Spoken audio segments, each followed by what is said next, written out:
నవ్యాంధ్రను IT హబ్గా తీర్చిదిద్దాలన్న లక్ష్యంతో ముందుకెళ్తున్న ప్రభుత్వం ఈ ప్రొక్యూర్మెంట్ పాలసీ విధి విధానాలు ప్రకటించింది.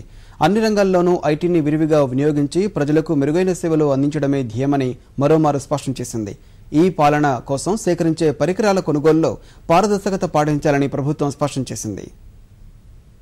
సాంకేతిక పరిజ్ఞానాన్ని విరివిగా వినియోగించి ప్రజలకు నాణ్యమైన సేవలు అందించాలని ప్రభుత్వం నిర్ణయించింది. ఈ పరిపాలనతో నిర్ణయాల్లో పారదర్శకత, ఖచ్చితత్వం, సమర్థత పెంచేందుకు వీలుగా గత మంత్రివర్గ సమావేశంలో చర్చకు వచ్చిన ఈ ప్రొక్యూర్మెంట్ విధానాన్ని ప్రభుత్వం ప్రకటించింది. 7 రకాల విధానాల కింద ప్రాజెక్టుకు సంబంధించి అర్హమైన సంస్థలు, ఏజెన్సీలు ఎంపిక చేసేలా నిబంధనలు రూపొందించింది. రేట్ కాంట్రాక్ట్, పరిమిత టెండర్లు, స్విస్ ఛాలెంజ్, నూతన ఉత్పత్తుల ప్రోత్సాహం, ప్రభుత్వ ప్రైవేటు భాగస్వామ్యం, బహిరంగ పోటీ టెండర్ ప్రత్యేక విధానాల కింద ఎంపికలను పేర్కొంది.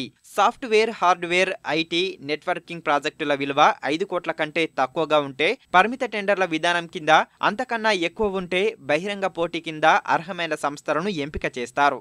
50 లక్షల కంటే తక్కువ విలువైన సాఫ్ట్వేర్ ప్లాట్ఫామ్ ఉత్పత్తులను రేట్ కాంట్రాక్ట్ కింద, అంతకంటే ఎక్కువ ఉంటే బహిరంగ పోటీ ఉంటుంది.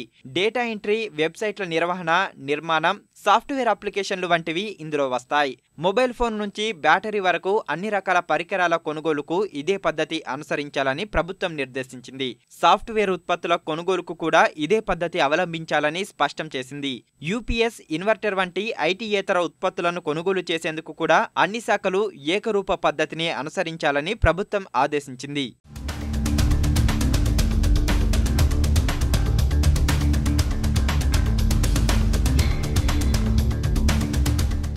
10 కోట్ల కంటే తక్కువ విలువైన ఉత్పత్తుల ప్రొక్యూర్మెంట్ను ఏపీటీఎస్ ఎండీ ఆధ్వర్యంలోని కమిటీ, అంతకంటే ఎక్కువైతే ఐటీ కార్యదర్శి ఆధ్వర్యంలోని కమిటీ నిర్ణయం తీసుకోనుంది. వివిధ శాఖలు 50 కోట్ల లోపు టెండర్లను ఖరారు చేసేందుకు ఆయా శాఖాధిపతి అధ్యక్షతన ఉన్న కమిటీ నిర్ణయం తీసుకోవచ్చు.